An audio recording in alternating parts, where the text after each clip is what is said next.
Welcome to the Alignment Blueprint. I'm your host, Callie. I'm a holistic life and business strategist. I also happen to be extremely passionate about holistic healing and growth. With over 13 years of experience, I've worked with clients from all walks of life. I also know living an authentically aligned life in business and in health can be a little overwhelming. I'm here to break it down for you and take you on my journey to authentic alignment. Remember, the materials and content within this podcast are intended as general information only and are not to be considered a substitute for medical advice or treatment. Hey, welcome to the Alignment Blueprint. This is the kind of twist on Healing Whole. So if you've been following the podcast for a while, it was called Healing Whole, the podcast, and we're shifting and growing into the Alignment Blueprint. So a lot of you might know about me, and maybe you don't. I kind of had a spiritual awakening back in November where I realized I don't want to live anything out of alignment and anything that is not authentic ever again. I'll get more into that on another day, but I wanted to shift it to more of an alignment podcast, an authentic podcast where we talk about healing, growth, business, all in one, and how you can live in alignment and really thrive in life and business and in your health. So I'm super excited that you're here today. I really hope you enjoyed this episode. I do have a guest today. Her name is Amber Cornwall. I'm going to reintroduce her. She was on the last episode of Healing Whole, the podcast, but I wanted to bring her back on for the Alignment Blueprint because I really feel like she embodies and coaches people in that kind of way to live the most authentically aligned life. And also, she's just a super authentic person in my life. And I really enjoy having her in my energy and in my life period. So Amber is a spiritual life coach and soul embodiment mentor who helps others live the life they came to Earth to live. She is a high frequency bridge that assists others in connecting to their higher self in order to live from their soul, which often looks like supporting them in moving away from old ways of living to living in alignment with their truth. And it's so funny that you're the first guest on the new podcast, the new name shifting. And I didn't even realize you had alignment in your bio. And I read it before and it never clicked until just now. So that's really aligned. How funny is that? The best synchronicities. It's crazy. So I'm going to ask always first, how are you? How are you doing? How's your day? Good. How are you? I'm in my office in my own energy, and normally I'm home with my kids, which I love, but it's nice being like, nobody else's energy is in my vibration. It's just nice Just once in a me. while. Yeah. Yeah. And caring for me. I actually made a post earlier for a client. So I do some social media management also along with the business strategy. And it was about self-care and how it's not selfish, it's self-full. And how we need that, especially as women and moms, because we're constantly caring for others. And if we're pouring from an empty cup, we have nothing to give, even as most importantly to ourselves. So pouring, that's another thing with me living in authenticity and alignment. I realized that I have to care for myself first. I have to give myself space to just be with myself and get comfortable with who I am. Yeah. And I think our generation has had to rewrite that story a lot. And so many people are experiencing burnout because of it. And so when you look at the other end of that too, like we're giving ourselves a gift that we have never had before of taking care of ourselves and being like, I am worth feeling good. Like it's important that I feel good and I am worthy of feeling good. And then when you also understand when you have children, that you're then giving them the gift of not inheriting that pattern. And so it's this like twofer of you're giving yourself this incredible and necessary gift of self-care, of taking care of business, of being by yourself, whatever it means for you. But then also your kids get to see that that's the norm. Mm-hmm. Because they And already then, come into the world, their souls come into the world already feeling worthy. It's not like that is broken when our soul incarnates on earth. Like we come in feeling worthy and capable. And it's the patterning that we see around us and that we pick up and hold on to and then model our lives after. So when we start to remodel our lives in ways that actually benefit us, they get to and say, oh, this is how life is lived. This is what it's supposed to be like. Yeah, absolutely. So when you say remodel our lives, can you kind of emphasize more of what you mean there? Because we were kind of talking about a little bit before the podcast started. Um, and I'm just interested to know your perspective on remodeling life. Like if I was a client, what would you say to me if you said remodeling life and I said, I don't know what that means? It's really being aware of patterning in your life that doesn't feel good. And once you have that awareness of like, oh shit, like that doesn't feel good anymore. It's almost like the siren starts to go off in your life, and it's like, okay, something has to shift and change. And so typically it's a belief of, well, I don't have the time for self-care, or I my kids come first. And looking at that belief and saying, like, is that true?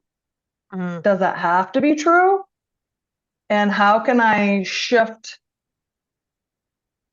the physical things around in my life and non-physical, as far as what you believe about it, to actually come up with something in my life that feels good and is for my highest good. And I feel like we're always being tapped on the shoulder by a higher self and by the universe or God or whatever you choose to believe in, that we're always being guided in that way. And so it's really just taking the time to stop and listen and being like, okay, what's the next step? What do I need to shift in order to change the model of my life in order to feel good, in order to live the life I came here to live? Because I really think that we all sat up at our tables with our soul family before we incarnated and we're like, okay, this is how I want to live. And this is what I want to have access to. And that's kind of what Earth School is the reprogramming of the things we've picked up so we can get in touch with the life that we really want to live. love that so much.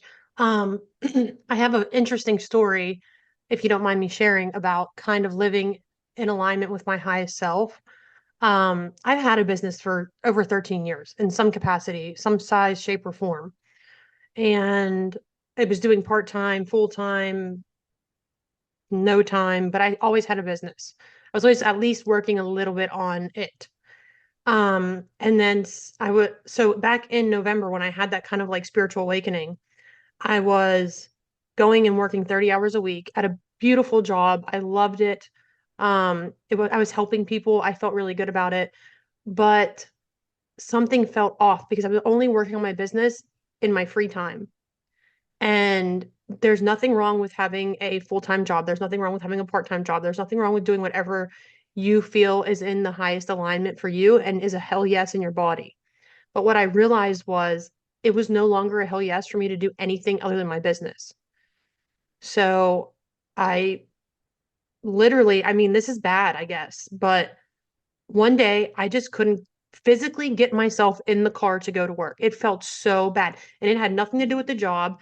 It had nothing to do with the people. I love them both. I very like have dear memories of this job and it brought me to where I am, but I physically could not get myself in the car and I just had to message and be like, I don't think this is working out. I physically and emotionally and mentally and spiritually, it's just not lining up. And I'm so sorry that because I felt like I was letting them down. I'm so sorry I'm letting you down. But I can't do it. I physically cannot force myself to get in the car and come to work. I have to do what feels the best for me. And it took that major shift, that major like moment where I literally felt physically ill in my body doing anything that didn't feel good anymore. And again, it had nothing to do with the job. It had everything to do with me and what my journey and my path where it was taking me. Um, so that's a lot. That's really where I started the shift into living more authentically and more aligned and showing up more authentically and more aligned. I thought I was doing it. I thought I was living to my highest potential, my highest self.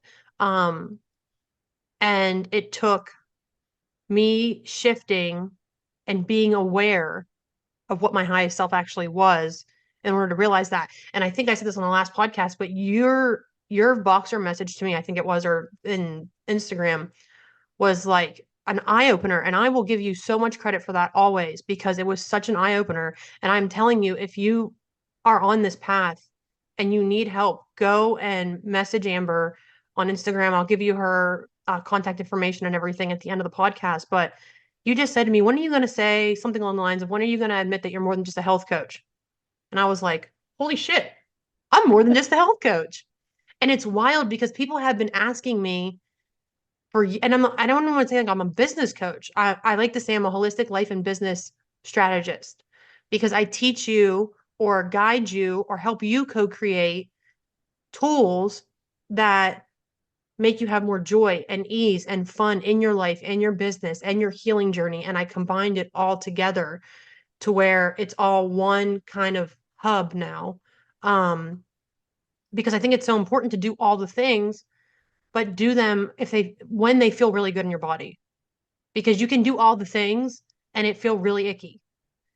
But if you can be aware of what feels really good and feel really aligned and be doing what's authentic to you, not what's authentic to every like Tom, Dick, and Harry down the street, your life is gonna shift drastically. And my life has shifted drastically since I made that move. I moved to another city, not far, but an hour and a half from where I was from. I'm doing my business completely full time now. I've met so many amazing people. My network is amazing. My community is amazing. And I'm really enjoying my life. And I co-created, and when I say co-created, because I don't want to take credit for the full thing because I had to be a part of it, but the universe has control and has my back. Um, and also my community has a part in it.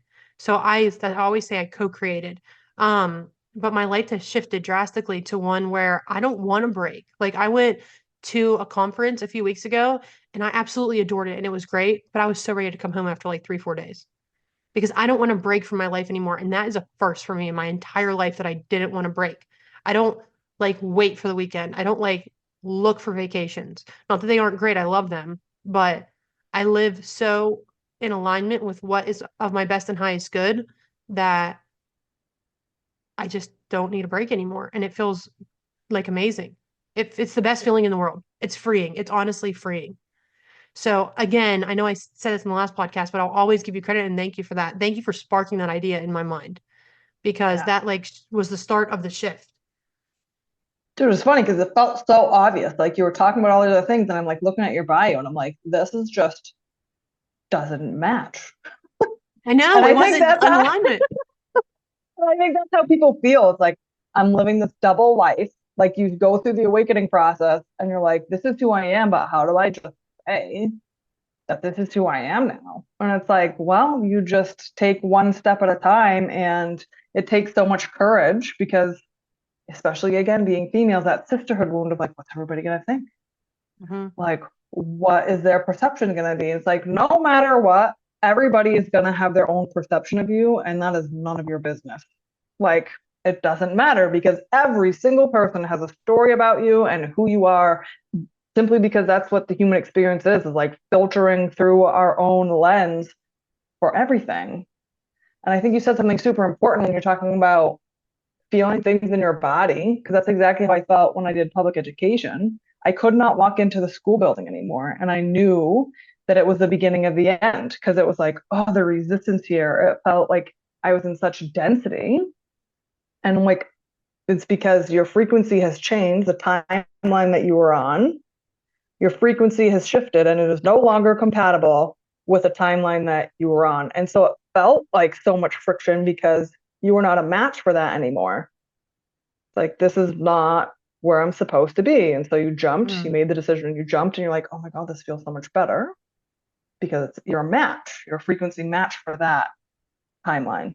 Yeah, exactly. And it was super scary. Like I'm not gonna excuse me, say that it wasn't scary. It was extremely scary.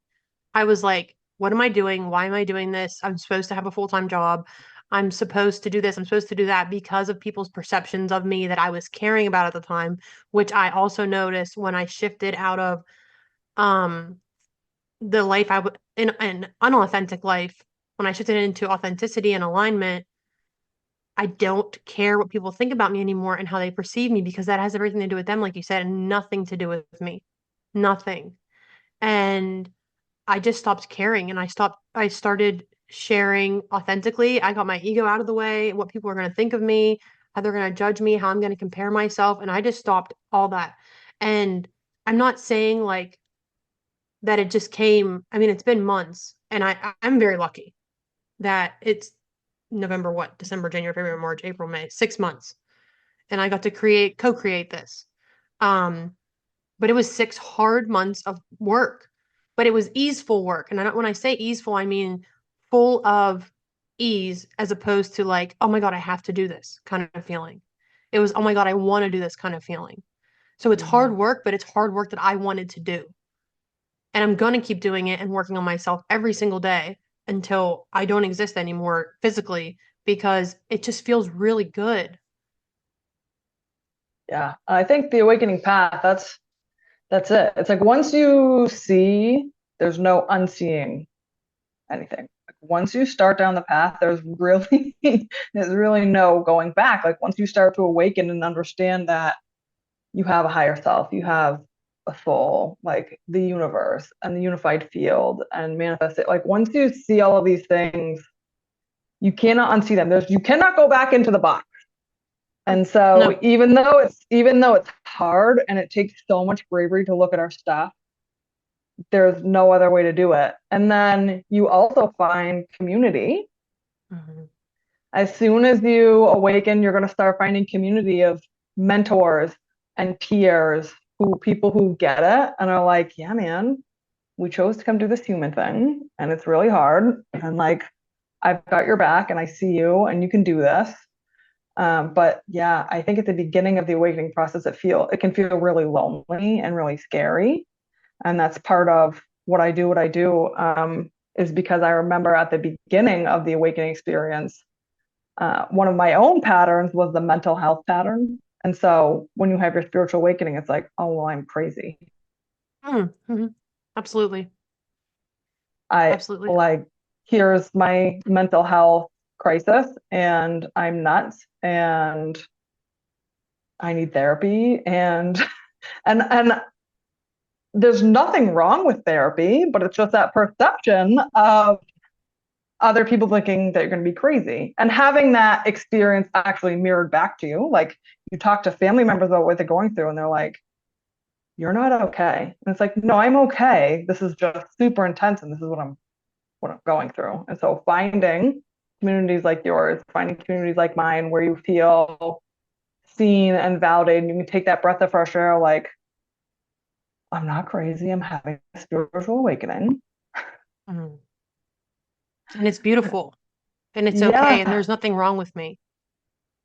exactly. It's beautiful. It's okay. And there's nothing wrong with me. I'm right on time. Hmm. I was sanctioned to have this experience in this life because I'm helping myself to heal. I'm helping the planet to heal as a whole. But it can be really intense. So finding those communities that you're a part of is so important. So I'm interested now that you mentioned your community because you had a full-time job in a school. You were a PE teacher, right? Yeah. Yeah. So how did you go from being a PE teacher to shifting into a business owner and having a community of your own? Yeah, that's a great question. So I taught public education and I was also a nanny. And I was training I made the US national team for ball hockey. And so I was training really hard in the gym. And all of a sudden, one day, my arm started to go super numb. And I'm like, maybe I have a pinched nerve. And then I went to my school nurse and she's like, I think you have a blood clot and you need to go to the doctor. And so she dismissed me from school. Like, go to the doctor. And I found out that I had a fully occlusive blood clot. And my doctor was like, I need you on an operating table. Like, we need to take out your top rib and like do all of these things. And so the universe and my higher self was like, you're not listening. Because I was driving home every day from nannying. I'd go to the gym at 4 in the morning, teach school. We started school at 6:50. I get out of school at 2 o'clock. I'd go to nanny and I'd come home driving on the highway at 7 p.m. crying, being like,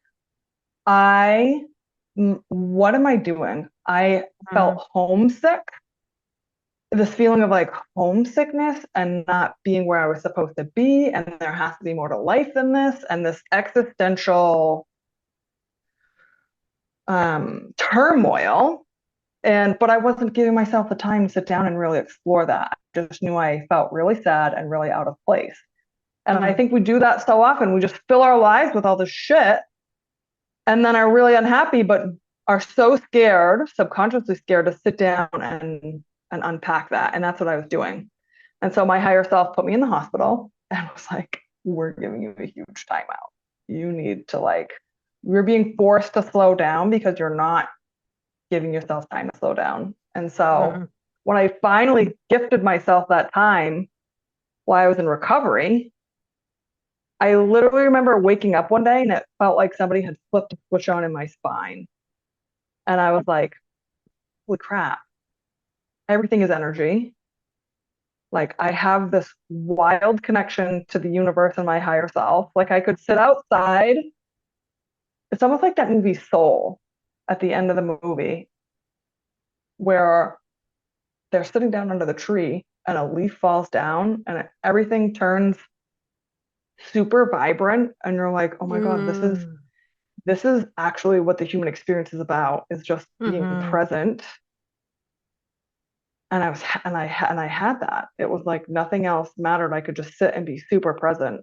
Um, and I started therapy. And I remember being like, I need a spiritual mentor. Like, this is great. And also, I need somebody to ask questions about the chakras and crystals and astrology. And I want to know about how to connect to my higher self. And so I took time off from school and I like self-taught all of these things to myself Mm-hmm. and was like, oh my God, I can't imagine if I had this, if I had somebody to work with like this at the beginning of my awakening. And I was like, oh my God, I could be that for other people. And it was Yes. like, and it was like, ding, ding, ding. It was like my whole body got the tinglies. And it was like, yeah, like, yes, not you finally got it, but like, yes, confirmation. And then I started working with, at the time, she was a business coach. We went to high school together. And she's like, yeah, let's like build out your business. And so we started that work. And then all through that, doing the alignment stuff that you're talking about. Um, I was supposed to get married and we separated like a month or a half before our wedding. I then found out I was pregnant. And then once I had my son, it was like this conscious parenting journey and being like, oh man, I also am here to break down these patterns. Also give my children the experience in the life that they came to live. It's like I couldn't give that to them without doing this work Mm-hmm. myself. And so that started my conscious parenting journey. And when my son was 8 months old, I had the same experience as you. I was like, I have to leave him at home and go to work and then come home and feed him and put him to bed. Absolutely fucking not. That was absolutely not. So I finished out the school year um, and gave my notice that July, and then I went full time with my business. That would have been in 2019. It's amazing. Yeah. So, what has the journey been like since 2019? How have you I grown individually So first? great I want to question. ask. I had the assumption when I started my spiritual awakening, I was like, oh, you do the awakening thing like one time. Me too. Yeah, me too. I was like, it's gonna be great. Like I did it. And you feel good. I'm, And then oh babe, oh babe, I'm really sorry to tell you that the awakening journey is this like lifelong thing. And so you're just gonna, it's like climbing. I love that analogy of climbing the mountain. And like you're gonna come around to that same vantage point or a pattern or a belief, but you come at it from a higher perspective, but you're still gonna always be unpacking things. But now you Mhm. have skills and community to recognize them for what they are. So since then, I have I became an advanced Marconic energy practitioner. So I did energy work and I combined that with my coaching. Beautiful. Um, and then I did conscious parenting, specifically conscious parenting coaching work for a while. Um, just so much. It's almost like, and I think for your community of entrepreneurs and people who are building businesses, knowing that as you shift and change personally, your business is going to shift and change too, and that that's how it's supposed to be and how that's okay. Thank you. It's okay. I had that big struggle for a long time where I felt, even when after you kind of clicked it for me or helped me click it, like it's not okay that I shift. It's not okay that I go from a health coach and a personal trainer to a life and business strategist. And it took me a long time to actually find out that I am a holistic life and business strategist, like call myself that confidently because I was still like, oh, I'm a holistic health coach who does some business strategy. I was still living in that holistic health coach like frame. Right. And I had to hear someone else say something. And I was like, oh my God, that's me. That's what I am. And I was waiting for that download of that's what I am. Um, but yeah, it's definitely a journey where we're constantly growing and evolving and changing, and it's okay to shift and grow and change. And I don't know if I think it's Tony Robbins says it. If you're not growing, you're dying. Mm-hmm. And I really do believe that way. Like if I'm not growing, I feel like I'm dying. I Right. feel like my soul is just like done. Right. It Yeah. needs to grow and evolve. And your people need you to grow and evolve because when you have a contract to step into sacred leadership, as we are, we have soul contracts with other people, with our clients, that this is how it was supposed to go, is that as you shift and evolve and you put out new things, your people need that from you so they can ascend and grow also. It's like this game of leapfrog where we each go and we each go and each go, and nobody can step into their other contract if we don't really step into it first. Like they could, but the way that we have it and the way that it works, it's like we're going first. And so, like you said, when I earlier, you're like, oh, I need to go do this, is I had a hard time being like, well, I was doing spiritual awakening coaching and now I'm just doing conscious parenting. And it's like, no, and yes.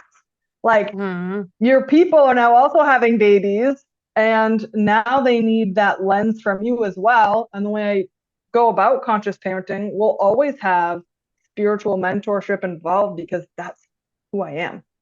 I'm a spiritual mentor. It's Absolutely. not like I just shut that piece off of me. When you come to me for conscious parenting, we're going to talk about the soul contract between you and your babies. Like, Yeah.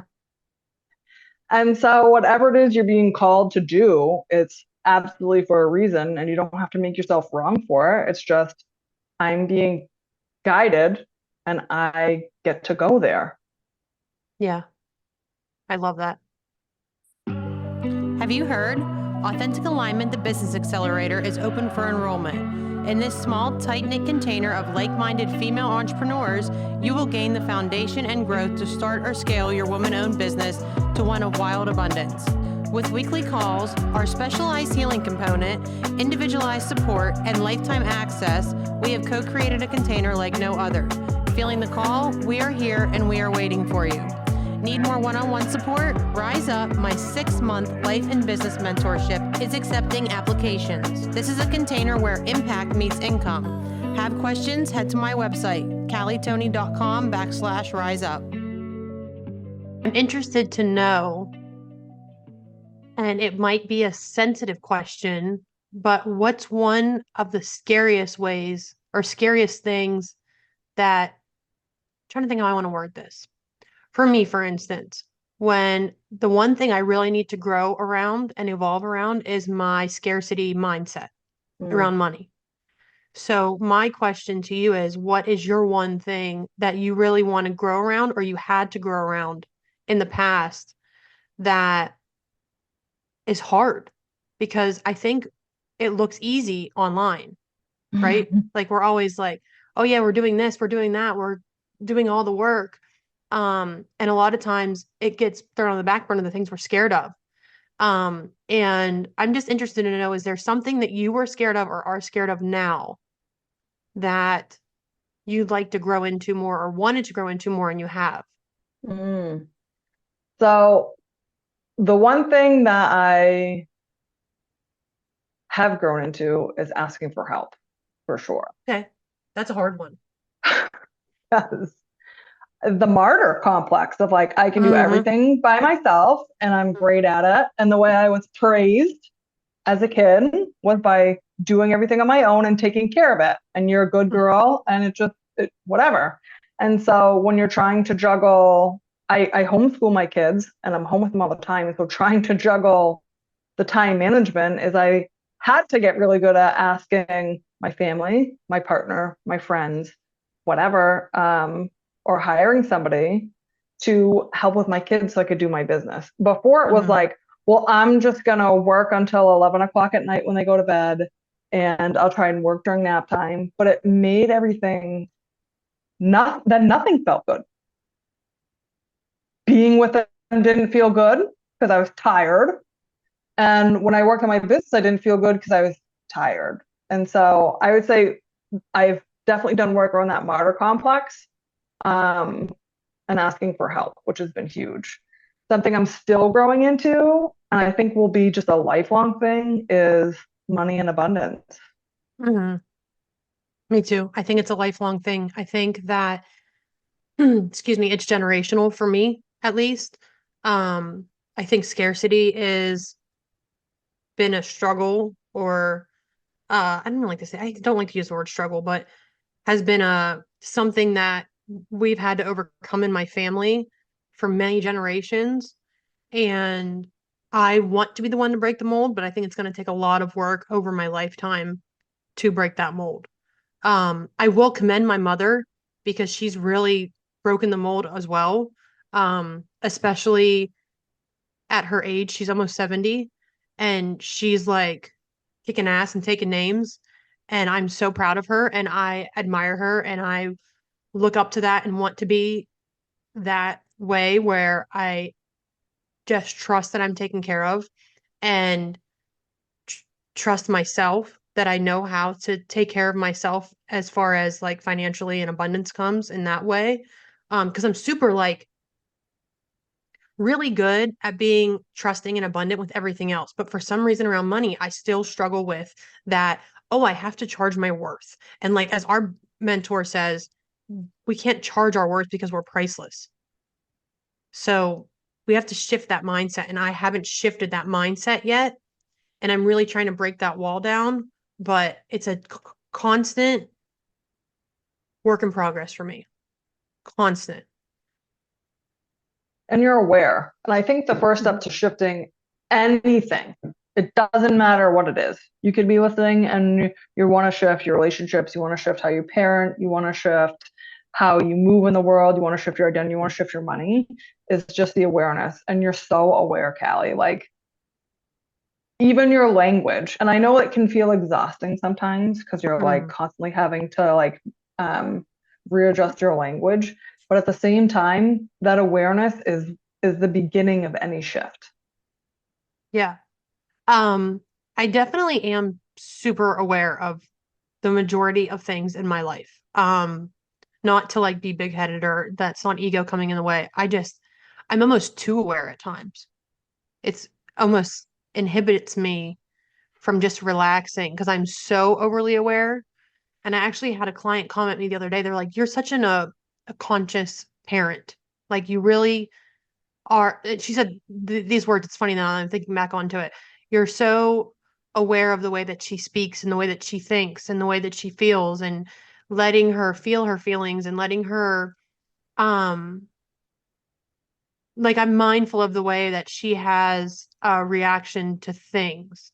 I'm trying to think of an example, but maybe just being grateful for things like something that's a one thing for instance like I always try to have her have the mindset of gratitude and appreciation and knowing that you have enough and we are enough and Mm, not have that scarcity mindset. I think because I have it so hard and I'm so yeah. grateful, so I can't figure out. where the disconnect is still, because I'm so grateful for all I have. I know I'm Mm. okay, but it's like I'm still trying to get over that hurdle of it's okay if I have more. That's what it is. It's okay if I have more.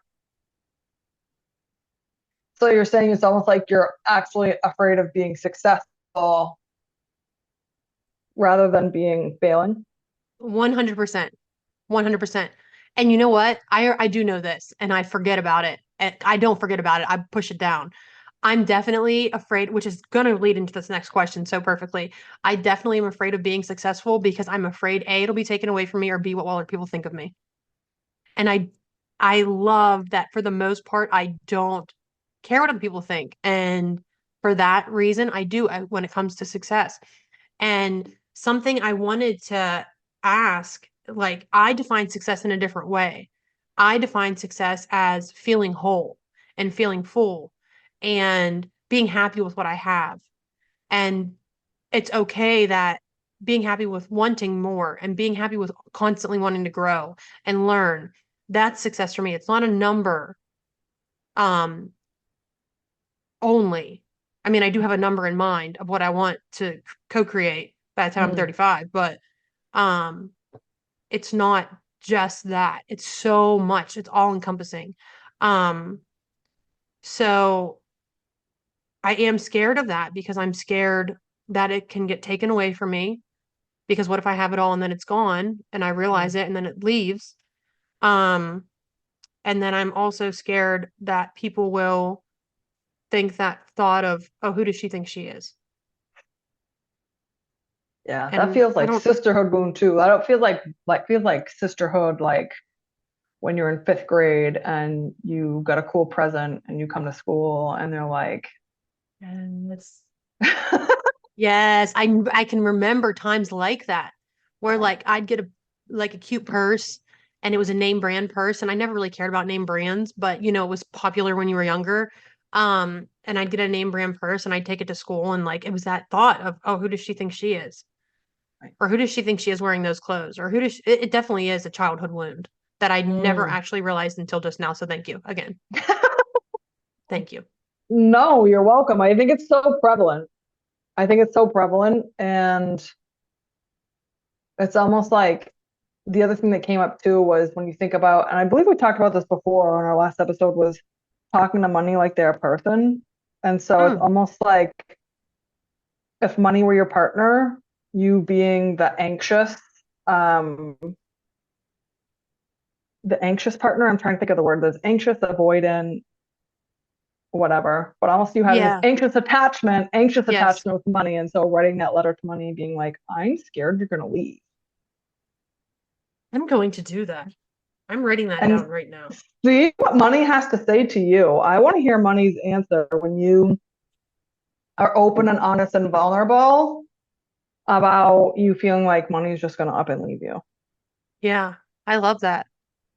I'm so going to write a letter after we get off this call Mm. and share about it. Um, I love that so much. So that being said, what is your version of success? My version of success is living in integrity with my soul and higher self Yeah. all the time, at all times. Because I feel like if I am able to do that, then I'm always exactly where I need to be. And I have found that, as you have found, is when you make the brave decisions to live in integrity with your soul and higher self, there's so much available to you. Yeah.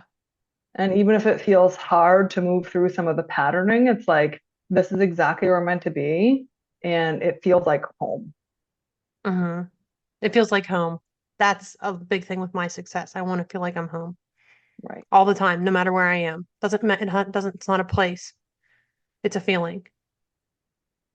Exactly. And I think so many of us on the spiritual path, we come from, if we're going to get really into the good stuff that I like to talk about. I love when people come to me like, you're going to think I'm crazy. Like, those are my favorite conversations.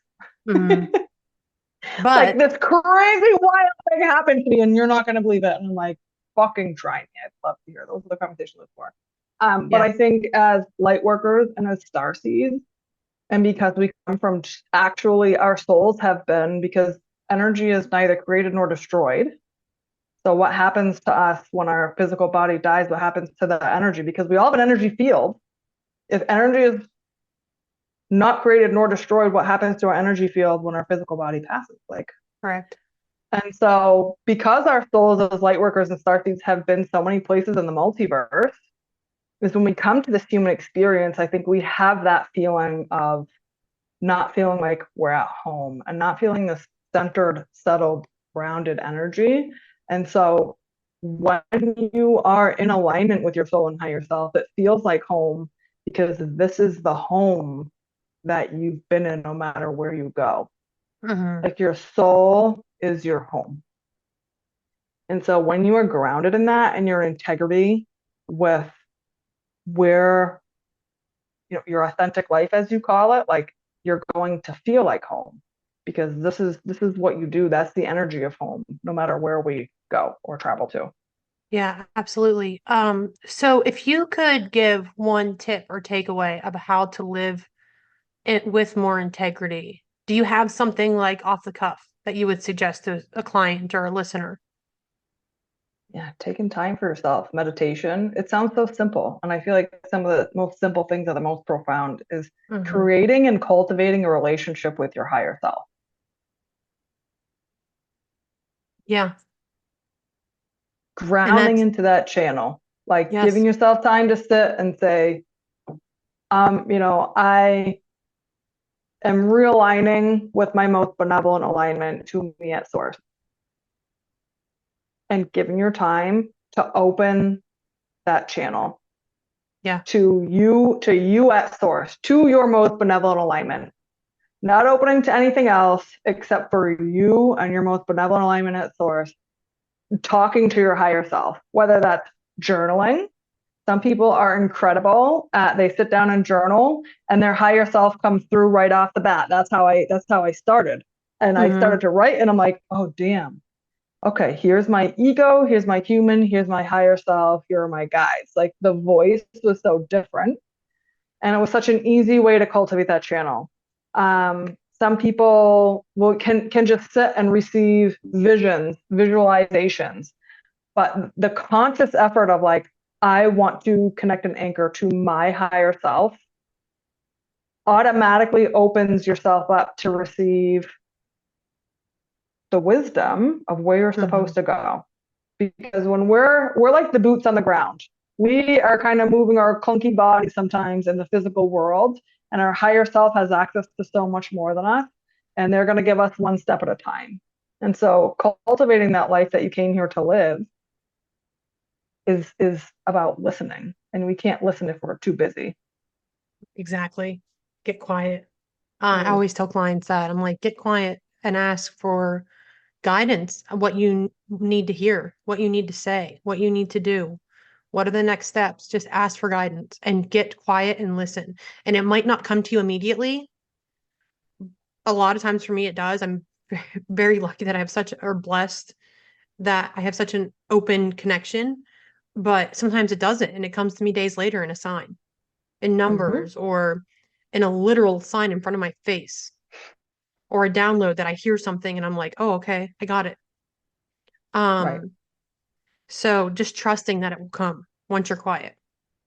right. That trust is huge. So I have um one last question that I'm interested in learning about. It's a question I got from the conference I went to. Someone said they were asked this question. I thought I have to ask that question. If all the versions of you were sitting at a table together, so say like 6-year-old you, 10-year-old you, 16-year-old you, 21-year-old you, and also your versions from other energies and living in the universe, um, if they were all sitting at a table, what would they say to each other? Mm. I just keep getting this like pep talk, this like they would just be like, we are so proud of you. Like, you are doing the damn thing, or you did the damn thing. Like, this sense of pride Mm-hmm. and like cheering each other on. I feel like it feels so positive to think of all the versions of myself sitting together, because it would just, they'd look at each other and be like, look at the season that you brought us through, babe. Mm-hmm. Like, you did it. That was hard. That sucked. Or like, wow, look at you taking the success and owning it and standing in your light. I just feel like it would be this love fest of I love that. pride. Yeah. Like, look how much you've grown. Yeah, I love that. And that's for me, Mhm. that's the purpose of everything is to keep growing and evolving. Yeah.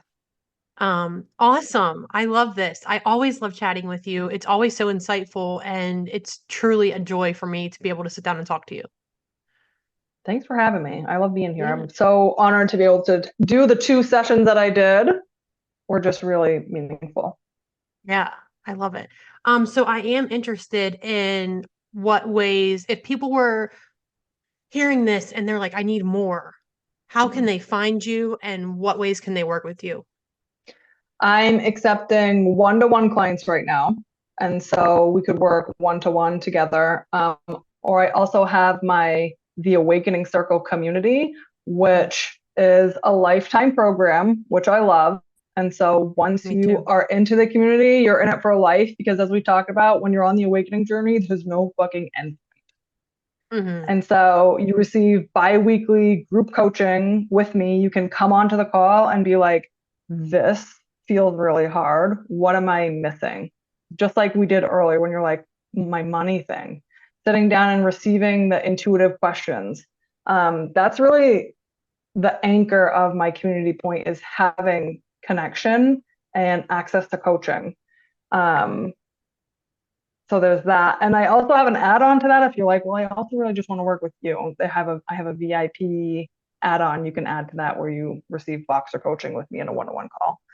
Okay. So we could do the Awakening Circle. I have one-to-one, and then you can always just follow me on Instagram What's your handle? and amber.christine.cornwall. Perfect. And if people want to find out more, or when people want to find out more about these programs, what is your website link? Ambercornwall.com. Perfect. Okay. I had another question and it slipped my mind, so it must have been a lie, I guess. No, it's not. Oh, I know what it was. If listening and I'm wondering, like, is this me? Is this meant for me? Who is this meant for? This work that you do, who is it meant for? Anybody on the awakening path, whether or not you feel like you have soul gifts that you're trying to step into, whether or not you're on the conscious parenting journey, um, anybody who feels this need to shift in their life, to really feel like, I'm not living the life I meant to live and I need support, to Mhm. getting on the timeline where I know is right for me. Okay. I love that. I love it. So if that's you, um, reach out to Amber. I'll keep it in the show notes, the links to her website and her Instagram. And thank you so much for joining me again today. And I love talking to you. It's been such a gift. I know we could talk forever. It's the I know we could. If I didn't have another call, I'd continue to talk, but I have a client at 12. best. I would keep talking. Mhm. Cool. So anything that I didn't ask you that I should have asked you? I don't think so. I think we nailed it. Yeah, I love it. Awesome. So yeah, thank you again. And thank you guys for joining us for the first official episode of the Alignment Blueprint. We will check you out next time. Thank you for joining me for another episode of the Alignment Blueprint. I hope you enjoyed and got at least one takeaway. Liking what you hear? Subscribe to this podcast on whatever platform you listen from. And don't forget to join me over on Instagram at CallieTony_. That's at CALLITONY_. Talk soon.